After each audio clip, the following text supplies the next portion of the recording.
À la une ce soir, Emmanuel Macron visite en Martinique, fiscalité, santé et développement du territoire. Le chef de l'État s'est exprimé sur de nombreux sujets aujourd'hui. Le programme de sa tournée a quand même été remanié à cause des prévisions météorologiques. Un aveuglement collectif, c'est en ces termes que le président a qualifié les prises de décision qui ont causé l'empoisonnement au chlordécone. Il a annoncé que l'État devrait prendre sa part de responsabilité dans ce dossier. Les principaux syndicats de l'île se sont mobilisés aujourd'hui pour dénoncer les mesures gouvernementales. S'ils n'ont pas pu s'entretenir avec le chef de l'État, ils ont manifesté leur colère dans les rues du centre-ville de Fort-de-France. Enfin, nouveau coup dur pour les commerçants de la zone de la Jambette. Après les embouteillages causés par le glissement de terrain de la RN9, ils devront désormais financer de gros travaux pour expertiser et réparer l'affaissement d'une chaussée. Bonsoir à tous et merci de nous rejoindre dans cette édition que vous pouvez suivre en direct sur la page Facebook d'ATV. Un journal, vous vous en doutez, qui sera consacré en grande partie à la visite du président de la République. Mais avant, faisons le point sur le phénomène Kirk. Les autorités ont fait le point sur l'évolution de la tempête. Emmanuel Macron a pu assister à une séance de travail sur la prise de décision d'un changement ou non de vigilance en fonction des prévisions de Météo France.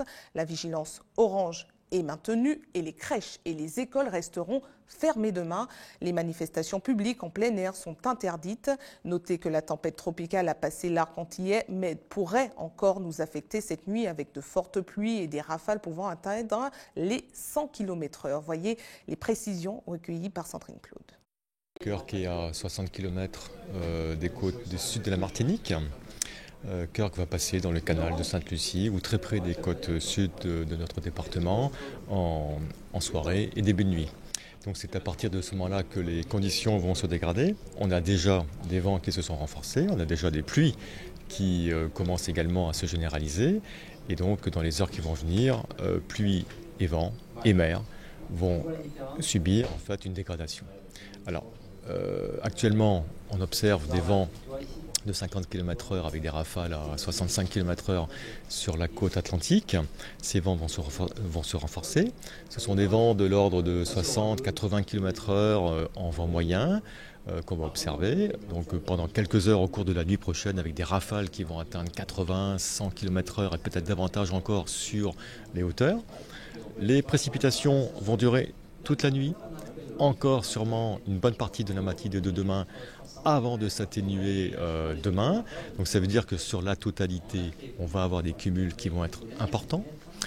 Et puis la mer, on a déjà des creux qui sont très forts. Dans le canal de Sainte-Lucie, on a des creux qui dépassent les 4,50 m. Donc lorsque les vents vont être au plus forts, ce sont des vagues qui vont avoir des hauteurs de l'ordre de 6 mètres qui vont se faire sentir sur les côtes. Et notez que la sirène d'alerte du prêcheur a retenti cet après-midi à 17h pour annoncer une coulée de lard imminente. Les habitants de plusieurs quartiers de la commune ont été évacués. Pour l'heure, quelques coulées sans grandes conséquences ont été constatées, mais la situation pourrait s'aggraver dans les prochaines heures avec le passage de la tempête Kirk dans la nuit. Des effets qui se font également déjà ressentir dans le sud. Forte houle constatée au Vauclin. De grosses vagues ont ramené, vous le voyez à l'antenne, des sargasses sur la plage. Donc le phénomène Kirk commence à faire ressentir ses premiers effets. Dans le reste de l'actualité, c'est avec un programme complètement remanié en raison des prévisions météorologiques. Emmanuel Macron a commencé sa journée. S'il devait faire le point sur le projet Cœur de Ville de Fort-de-France dans la matinée, c'est finalement ce soir qu'il s'est rendu à l'espace Camille Darcière. Régine Germani est d'ailleurs sur place en ce moment. Régine, alors nous y reviendrons dans un instant. Je vous le disais, la visite d'Emmanuel Macron a largement été bouleversée aujourd'hui en raison des prévisions météorologiques. Nous faisons le point tout de suite avec l'éditorialiste André Berton. André, bonsoir. Bonsoir. Oui. Alors André, tout a commencé ce matin à la résidence préfectorale. Route de Didier, effectivement. Si Serge Letchimy, Jean-Philippe Nilor, Josette Manin, Maurice Antiste, Didier Laguerre, Catherine Conconne et Claude Lise, qui avaient rejoint le président ce matin à la résidence préfectorale, espéraient partager avec lui des viennoiseries, eh bien, voyez-vous, ils sont restés sur leur faim, au sens propre. Pas le moindre petit croissant à se mettre sous la dent, pas le moindre petit croissant au menu de leur discussion. et pas le moindre représentant non plus du Conseil exécutif. Mais si en privé, Emmanuel Macron a été irrité, on nous l'a dit, par l'absence d'Alfred Marie-Jeanne, nous en avons parlé dans ce même journal hier soir, il a choisi en public, et quand nous lui avons posé la question, de faire preuve de diplomatie. J'ai beaucoup d'amitié pour le président Marie-Jeanne. Mon équipe l'a eu, j'essaierai de la voir dans la journée. Mais il se trouve que le président Marie-Jeanne a une responsabilité au sein de l'Association des régions de France. Et comme vous le savez, il représente les territoires ultramarins. Et donc il avait à cœur d'être présent en Hexagone. Et il avait peut-être d'autres obligations par ailleurs. Mais il n'y a aucun problème, il était informé de ma visite, il était invité. Et on entretient les meilleures relations du monde. Quoi qu'il en soit, l'absence du président du Conseil exécutif aura permis aux élus présents ce matin de faire avancer l'idée que notre système institutionnel, ce qu'on appelle la CTM, n'est peut-être pas parfait et peut être amendé. Emmanuel Macron n'est pas contre. Moi, je suis favorable à plus de différenciation. Et donc, sur ce point, je l'ai déjà dit, on va ouvrir la possibilité de prendre des compétences dans le cadre de l'article 73 en simplifiant les modalités. Et d'ailleurs, pour toutes les collectivités, on va permettre aussi une plus grande différenciation. Après, il appartient à chaque collectivité de savoir quel est aussi son projet, de le porter démocratiquement. Moi, j'ai aussi entendu nos élus et je vois qu'il y a des voix qui s'élèvent pour dire que lorsque on a décidé de faire une collectivité unique, de déléguer beaucoup plus de responsabilités à la collectivité, ça ne règle pas tous les problèmes.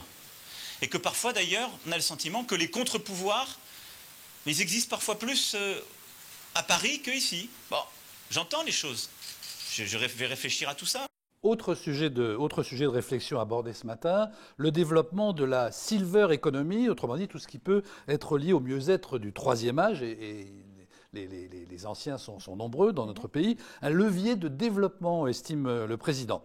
Alors grosse déception en revanche à propos des sargasses. L'effort de l'État sera maintenu, bon ça c'est acquis, mais pas question que soit déclaré l'état de catastrophe naturelle qui, vous le savez, obligerait les assurances à rembourser, comme à Pontaléry par exemple, les dégâts sur tous les appareils ménagers ou électroniques. Il y a des travaux et des engagements que je prendrai en matière de recherche et de valorisation. Et il y a en effet un dialogue avec les compagnies d'assurance, même si, il faut être ici très clair, on le sait bien, il ne peut pas s'agir de catastrophe naturelle, compte tenu du fait que c'est un phénomène récurrent. Mais pour toutes celles et ceux qui s'interrogent sur le réchauffement climatique, on a évidemment ce qui se passe avec les ouragans, mais les sargasses, c'est une conséquence directe du réchauffement climatique. Déception encore sur la fiscalité. Le plafond de l'abattement d'hommes sera bien réduit de moitié, mais, alors là on pousse un grand ouf tout de même, mais il s'en est fallu de peu que l'on perde l'ensemble de l'abattement lui-même autrement dit. Premièrement, la vie chère, elle est chère pour tout le monde. Et elle est encore plus chère quand on est classe moyenne ou classe populaire. Deuxièmement, cet abattement, il continue à produire ses effets, puisque même quand vous êtes dans ces 4% les plus fortunés, vous avez un avantage fiscal par rapport à la même personne qui vit dans l'Hexagone de plus de 2 000 € par mois, dans le cas que je citais. Simplement, on le limite un peu, mais on le réinvestit en totalité. La réponse que nous avons apportée avec l'abattement et tous ces mécanismes depuis des décennies, c'est une réponse, comme souvent chez nous, où on traite les conséquences et pas les causes. Ça ne règle pas du tout la vie chère.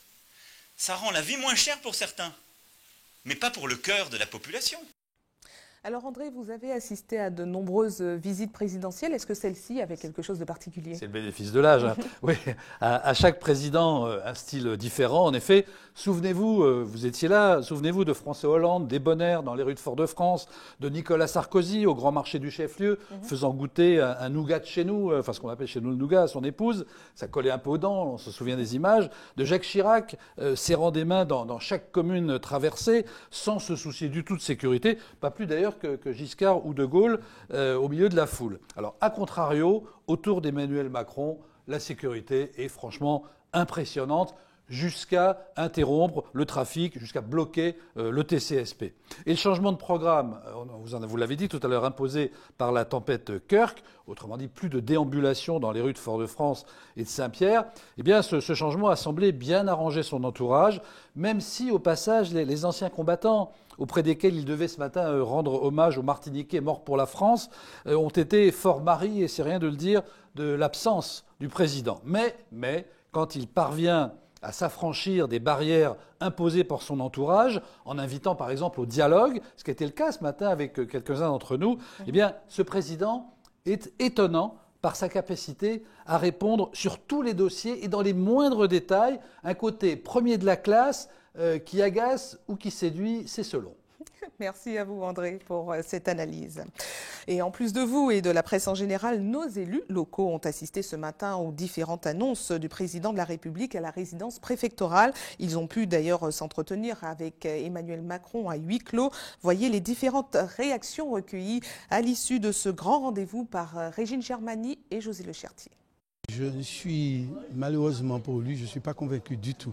Je crois qu'il fait fausse route concernant l'idée de la suppression de l'abattement fiscal.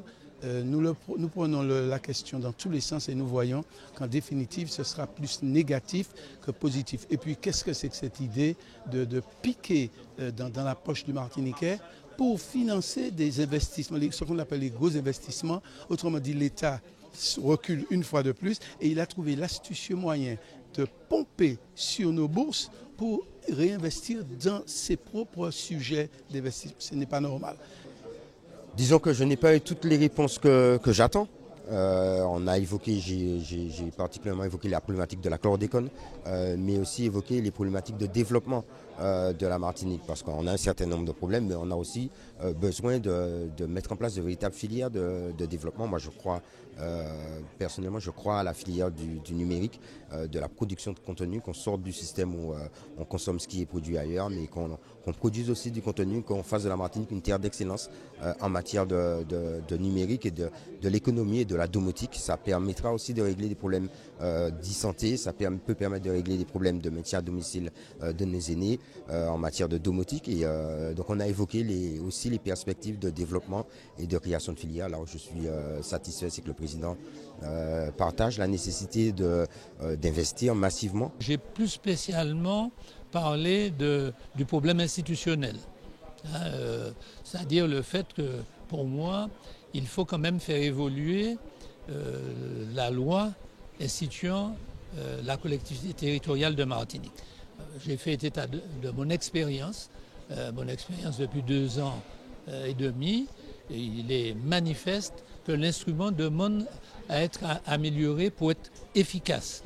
Il y a des problèmes de contre-pouvoir démocratique qui se posent et vous savez que quand ce n'est pas résolu, ça pose aussi des problèmes d'efficacité.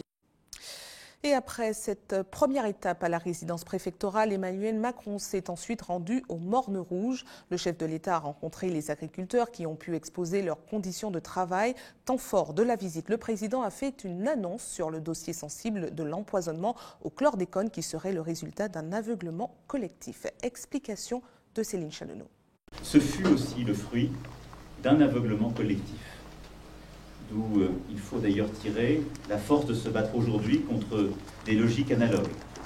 Au fond, pendant des années, pour ne pas dire des décennies, nous avons collectivement choisi de continuer à utiliser la chlordécone, là où d'autres territoires avaient cessé beaucoup plus tôt. Les mots d'Emmanuel Macron sont forts. Pour la première fois, l'État français reconnaît son implication dans le scandale du chlordécone. Aujourd'hui, le président semble vouloir ouvrir une nouvelle voie, jusqu'alors décriée. L'État doit prendre sa part de responsabilité dans cette pollution et doit avancer dans le chemin de la réparation. Une réparation qui passerait par des mesures collectives et individuelles, le test gratuit des sols ou encore la prise en charge du dépistage pour les ouvriers agricoles des zones contaminées. Les gens qui ont été les plus exposés et donc qui sont les populations les plus à risque, ça fait partie de l'ouverture de maladies professionnelles. Pour eux, ce sera gratuit, le dépistage. Par contre, nous prenons en charge le dépistage du jardin individuel et la capacité à mesurer justement l'exposition au chlordécone. Des annonces bien accueillies qui confortent les efforts engagés par les acteurs locaux. une chose est sûre, c'est que déjà concernant la problématique chlordécone, il a annoncé un abondement des montants qui sont prévus, de 3 millions d'euros, bien sûr pour la Guadeloupe et la Martinique et pour 4 ans, mais en tout cas c'est quelque chose déjà de plus. Il a également parlé d'accompagnement des agriculteurs qui doivent changer de culture par rapport aux terrains contaminés qu'ils ont. Donc ça c'est important. Les promesses seront tenues, il y a des engagements fermes en matière notamment de transparence, en matière de consommation et de traçabilité.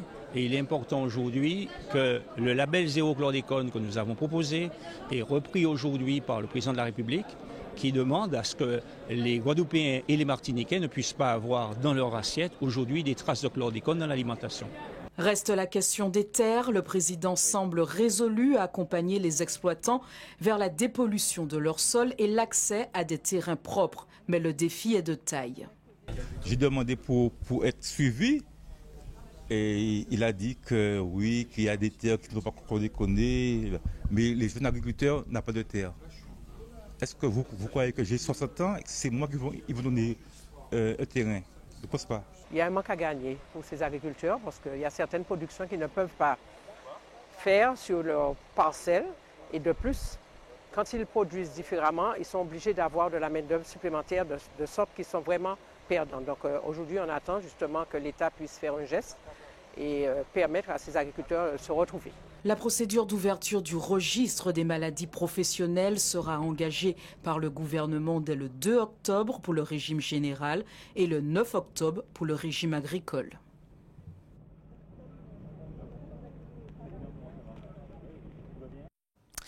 La santé, le chlordécone, l'agriculture, le chef de l'État s'est exprimé sur de nombreux sujets aujourd'hui. Il a répondu aux questions des élus et des professionnels. Parmi eux, Anaïs Chardon-Janvier, qui est la présidente des jeunes agriculteurs. Bonsoir à vous. Bonsoir. Merci d'avoir accepté notre invitation. Alors, vous avez parlé au président des difficultés que rencontrent les jeunes agriculteurs à se lancer dans le métier, des difficultés, entre autres, à pouvoir investir dans du foncier. Qu'est-ce qu'il vous a répondu déjà ? Exactement. Alors, effectivement, donc, j'ai eu un entretien avec le président Macron, donc, en fait, qui est passé comme un écran de fumée.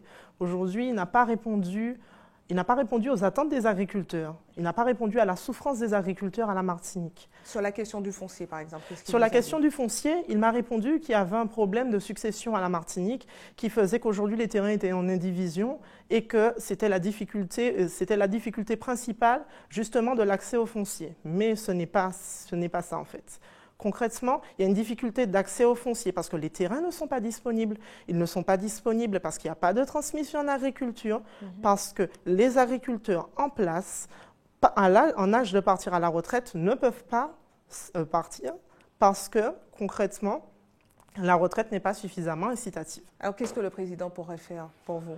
Alors, concrètement, il y a des solutions. Il peut effectivement revoir la retraite et indexer la retraite à 75% du SMIC tel que c'est fait en Hexagone.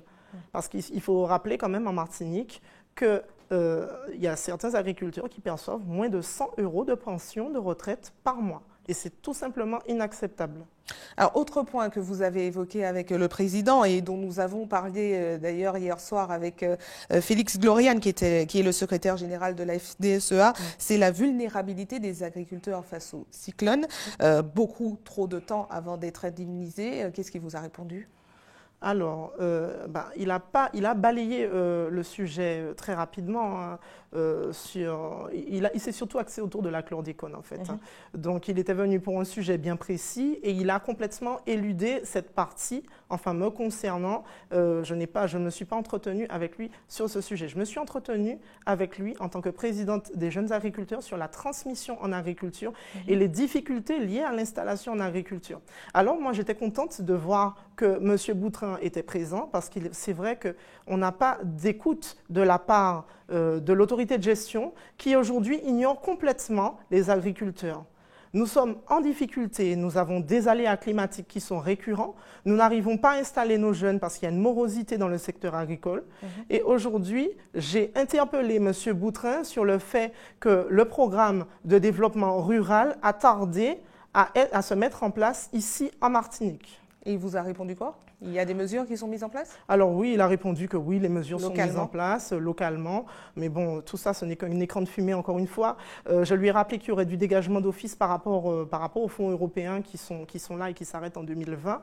Il a très clairement dit au président que les mesures étaient mises en place et que tout était fait pour assurer de manière optimale l'installation des jeunes en agriculture. Globalement, on ne vous sent pas du tout satisfaite de vos entretiens avec les deux élus qui concernent votre dossier? Non, absolument pas. Non, absolument pas. Ils n'ont pas répondu aux problématiques des agriculteurs. Et les agriculteurs sont en colère aujourd'hui. Ils n'ont pas entendu les souffrances des agriculteurs. Les agriculteurs n'arrivent pas à écouler leur production. Il y a trop d'importations sur le territoire. Il y a une concurrence déloyale. Les produits sont à des prix massacrés. Quand on pense à toute la marchandise qui sort d'Amérique latine, les tomates qui sont croquantes comme des pommes, ou les ananas du Costa Rica, ou les ignames, dont on ne sait pas comment ils ont été produits et qui viennent aujourd'hui à des prix défiant toute concurrence, écraser la production à la Martinique, c'est tout simplement inacceptable. Donc il faut vraiment que les autorités prennent conscience que c'est tout un secteur agricole qui meurt. Sans agriculture, il n'y a pas d'avenir, il n'y a pas de terroir pour la Martinique et pas de rayonnement. Alors une situation qui pourrait bouger, puisqu'il faut rappeler qu'il y a une délégation d'agriculteurs qui s'est mobilisée dans la journée et qui va être reçue ce soir. Voilà, à l'heure actuelle, effectivement, il y a une délégation d'agriculteurs qui sont reçus à la préfecture pour pouvoir discuter des différents points que nous n'avons pas pu aborder avec le président et vraiment pour qu'on puisse trouver des solutions à ces agriculteurs qui sont à l'agonie. Très bien, merci à vous d'avoir répondu à nos questions.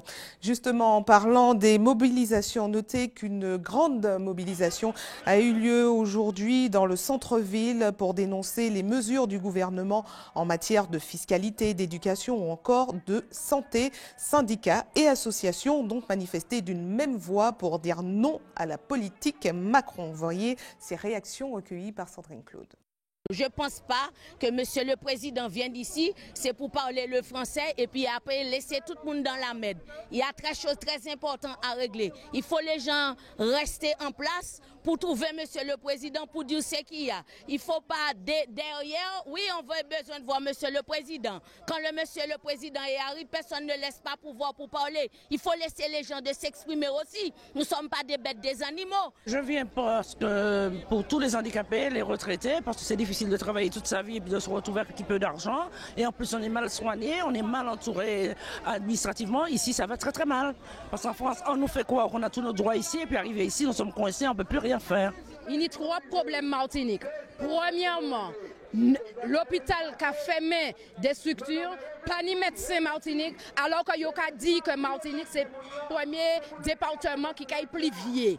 Deuxièmement, des moyens, l'hôpital là, c'est pas normal que l'hôpital là maintenant, ni autant zeb et l'hôpital là qui a trouvé quoi dans l'état désastreux comme ça, pas ni moyens, pas ni médecins. Nous les ouvriers agricoles, nous commandons que yo fait en accord nous parce que yo passé pas trop suffisamment aide, nous commandons en accord pour les intempéries parce que nous victimes, c'est exploitation noire, barrée et puis la rivière. Et c'est nous les victimes, nous ne pouvons pas travailler, nous ne pouvons pas travailler en bas non.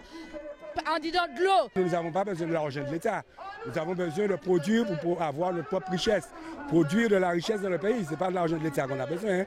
Mais comme c'est eux qui sont les responsables, donc c'est à eux de nous réorganiser. La ministre de la Santé avait prévu ce matin de venir au CHU. Mais bon, on ne sait pas par quelle pirouette. Elle a décidé de revenir en fin d'après-midi. Parce qu'en fin d'après-midi, c'est là qu'il devrait avoir un cyclone. Mais vous voyez bien que nous, on n'est pas suffisamment dupes. Il faut que nous debout là, présents physiquement, pour montrer que ce n'est pas ça qui a empêché nous de mobiliser et appeler d'autres monde à la population.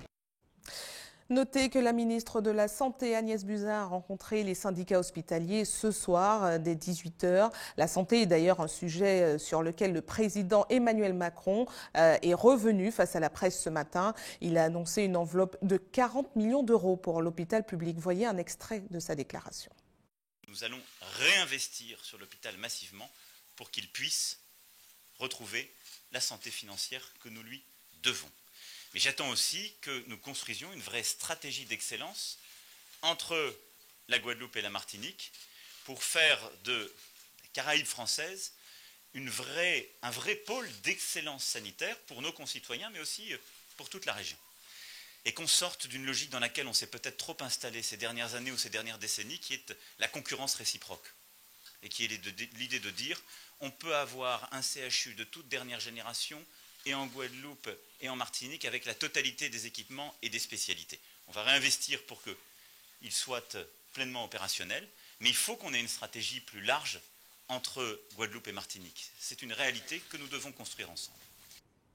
Autre commune dans laquelle le président Emmanuel Macron s'est rendu aujourd'hui, Saint-Pierre. Il a été reçu à l'hôtel de ville par le maire Christian Raffa. Une occasion d'évoquer les grands projets de la ville. Voyez ce reportage de Loïc Régis.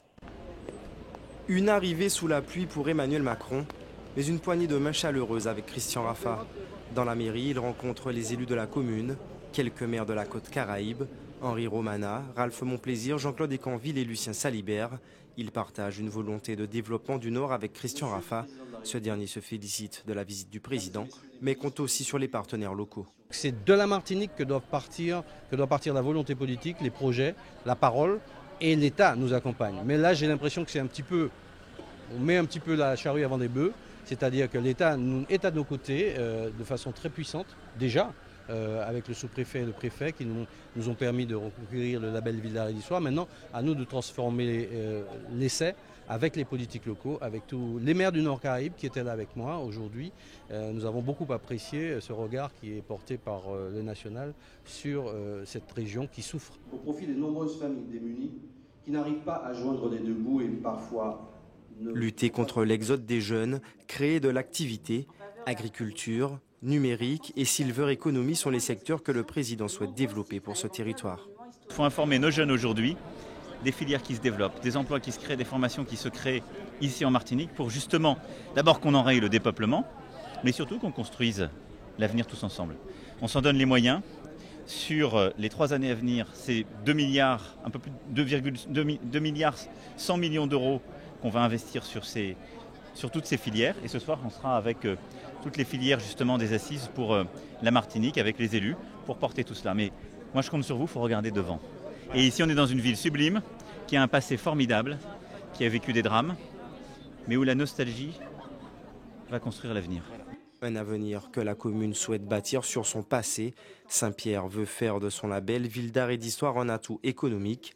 Le message doit être entendu au niveau national. Qu'ils prennent conscience effectivement de la situation de la ville de Saint-Pierre, qu'ils prennent conscience comme un déclic de l'histoire que la ville de Saint-Pierre a et de cette proximité qu'elle a avec la France et du besoin que l'on a d'être reconnu, non seulement pour Saint-Pierre, pour la Martinique. C'est une histoire, comme on l'a dit, qui a fait l'histoire de la France. Et donc forcément, ça représente un levier économique important. Durant son escale pyroutine, le président a aussi pu mesurer sa cote de popularité. Je tenais surtout à l'embrasser, à lui dire bienvenue, lui souhaiter la bienvenue en Martinique et surtout à Saint-Pierre, puisque ça fait enfin quelques années que nous n'avons pas vu ça, un président en Martinique, et d'autant plus sur la ville de Saint-Pierre en plus. On a pu lui glisser deux petits mots, et avec le maire aussi, il a pu échanger, donc vraiment à l'écoute. Et là en ce moment justement, il est en train de discuter avec la population, donc oui, il est très à l'écoute de nos attentes. Oui. Quelques échanges, des photos et même une accolade avec un habitant. Le président s'est offert un bain de foule avant de repartir de la ville. Et le président s'est rendu en tout début de soirée à Fort-de-France. Il était à l'espace Camille Darcière pour évoquer le projet Cœur de Ville. Il vient juste de quitter le site en direction de la préfecture, mais nous retrouvons tout de suite Régine Germani en direct. Régine, dites-nous ce qui se passe autour de vous. C'est ce quartier qui a perdu de la population au cours de ces dernières années. On a parlé du quartier des Terres Saint-Ville qui est ici, qui rencontre une problématique particulière, mais le projet Cœur de Ville porte sur ce quartier, le centre-ville historique de Fort-de-France, avec les entrées de ville qui sont ici, qui sont au niveau des Terres Saint-Ville, au niveau du front de mer. Et donc c'est un projet global et cohérent qui est sous-tendu aussi par des axes transversaux, j'en ai parlé ce matin. J'ai l'ambition, à travers ce projet, de faire de Fort-de-France et du cœur de ville de Fort-de-France un moteur en matière d'économie numérique. Ça veut dire que nous voulons installer sur le centre-ville non seulement des technologies nouvelles, on a déjà mis le Wi-Fi, on a déjà installé un certain nombre de conventions avec Orange pour développer des services numériques sur la ville, mais il nous faut aussi pouvoir activer des entreprises qui œuvrent dans le domaine du numérique et de la production de contenu. Faire de cette ville une ville intelligente, une ville connectée qui permette, par exemple, quand vous venez en vacances à Fort-de-France, savoir où sont les places de stationnement disponibles au plus près de votre lieu de visite. Sabrina, bonsoir. Comme on le sait, depuis ce matin, le programme présidentiel est relativement chamboulé par rapport aux intempéries. Nous sommes ici à l'espace Camille Darcière, où le président de la République Emmanuel Macron vient tout juste d'arriver. Une prise de parole, en tout cas du maire de la ville, Didier Laguerre, pour présenter ce dispositif Action Cœur de ville pour un cœur de ville battant. Alors une double ambition, on le rappelle, améliorer les conditions de vie des habitants également de la ville de Fort-de-France qui sont venus relativement en masse parce qu'ils aspirent à un lendemain meilleur au centre-ville et conforter aussi leur rôle aussi de moteur de développement du centre-ville. Alors ils sont tous présents.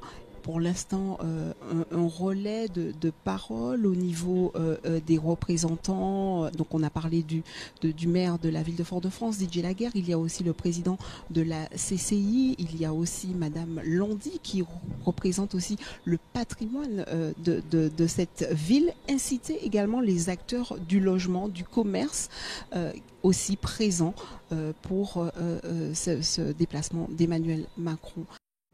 Voilà pour un point info réalisé il y a quelques minutes à l'espace Camille Darcière lors du passage du président Emmanuel Macron. Le président sera en visite demain en Guadeloupe. Revenons maintenant sur l'affaissement de la chaussée de la zone de la Jambette. Nous vous en parlions hier soir. Un pan de la route s'est écroulé sous le poids d'un camion. Aujourd'hui, l'heure était aux investigations pour comprendre les raisons de cet incident qui devrait générer de gros travaux. Les propriétaires de cette zone privée devront régler l'addition. Voyez ce reportage de Sandrine Claude. Grande confusion ce matin à l'entrée de la Jambette. Suite à l'affaissement survenu hier, la décision a été prise d'interdire toute circulation dans un sens comme dans l'autre pour accéder au reste de la zone. Les automobilistes doivent rebrousser chemin et via un grand détour rejoindre le giratoire de Dorothy. Je pense qu'il faudrait peut-être résoudre ce problème-là en faisant justement des routes, des bretelles qui sortent de la zone pour pouvoir permettre plus l'évacuation des véhicules. Les propriétaires de cette zone privée ne se disent pas vraiment surpris de cet incident. Il pourrait selon eux s'expliquer par le volume de véhicules y ayant traversé lors de la fermeture de la RN9. Nous avons commencé ce matin les expertises de façon à savoir d'une part passer des caméras dans les tuyaux pour voir s'ils sont abîmés plus loin, savoir quel est le risque si on le vide maintenant avec la situation climatique qu'on a en ce moment. Peut-être que si on commence à nettoyer, on se retrouve avec une piscine qui va fragiliser le reste. Et en attendant les conclusions de l'expertise, des mesures radicales sont envisagées. S'il faut interdire aux camions de traverser la zone, on va interdire de traverser la zone. S'il faut la mettre à sens unique, on la mettra à sens unique. Enfin, ça, c'est un bureau qui va décider. On fera ce qui est le mieux pour les commerçants, sachant qu'aujourd'hui, 85% des véhicules qu'il y a dans la zone sont des traversantes. Si vous enlevez 85 véhicules sur 100, il reste 15 véhicules qui sont des clients. La route devrait rester fermée au moins une semaine. Un nouveau coup dur pour les commerçants. Beaucoup se disent aujourd'hui inquiets, à l'image de cette gérante. Son entreprise est bien accessible depuis le pont de Californie. Pourtant, depuis ce matin, aucun client. Très agacée, embêtée et inquiète parce que je me dis que, écoutez, depuis la voie qui était fermée de l'autre côté, et aujourd'hui, l'affaissement dans la rue, donc ça nous fait, ça porte préjudice. Et ces cas sont loin d'être rares, comme ici aux abords de grands centres commerciaux où un important glissement s'est produit en décembre dernier. Une série d'affaissements qui pourrait commencer à soulever de nombreuses questions quant à la fiabilité des sols, des grandes zones d'activité.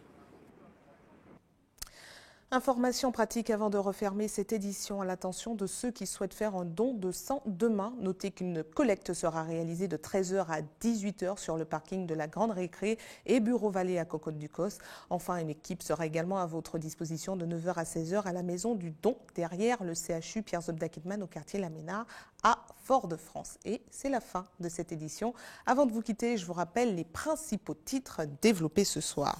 Emmanuel Macron en visite en Martinique, fiscalité, santé et développement du territoire. Le chef de l'État s'est exprimé sur de nombreux sujets aujourd'hui. Le programme de sa tournée a quand même été remanié à cause des prévisions météorologiques. Un aveuglement collectif, c'est en ces termes que le président a qualifié les prises de décision qui ont causé l'empoisonnement au chlordécone. Il a annoncé que l'État devrait prendre sa part de responsabilité dans ce dossier. Les principaux syndicats de l'île se sont mobilisés aujourd'hui pour dénoncer les mesures gouvernementales. S'ils n'ont pas pu s'entretenir avec le chef de l'État, ils ont manifesté leur colère dans les rues du centre-ville de Fort-de-France. Enfin, nouveau coup dur pour les commerçants de la zone de la Jambette. Après les embouteillages causés par le glissement de terrain de la RN9, ils devront désormais financer de gros travaux pour expertiser et réparer l'affaissement d'une chaussée. Et puis notez également cette dernière information pratique. La Martinique est toujours placés en vigilance orange cyclonique. Les établissements scolaires et les crèches resteront fermés demain. Restez sur ATV, la suite de vos programmes. Retrouvez tout de suite l'actualité nationale et internationale avec nos confrères de BFM TV, suivi à 20h de votre téléfilm Joséphine Ange Gardien. Passez une excellente soirée avec nos programmes. Retrouvez demain soir à cette même place Loïc Régis dès 18h50 pour les titres de la tranche info du week-end. Quant à moi, je vous retrouve avec plaisir lundi prochain. Passez une bonne soirée, un bon week-end et à lundi.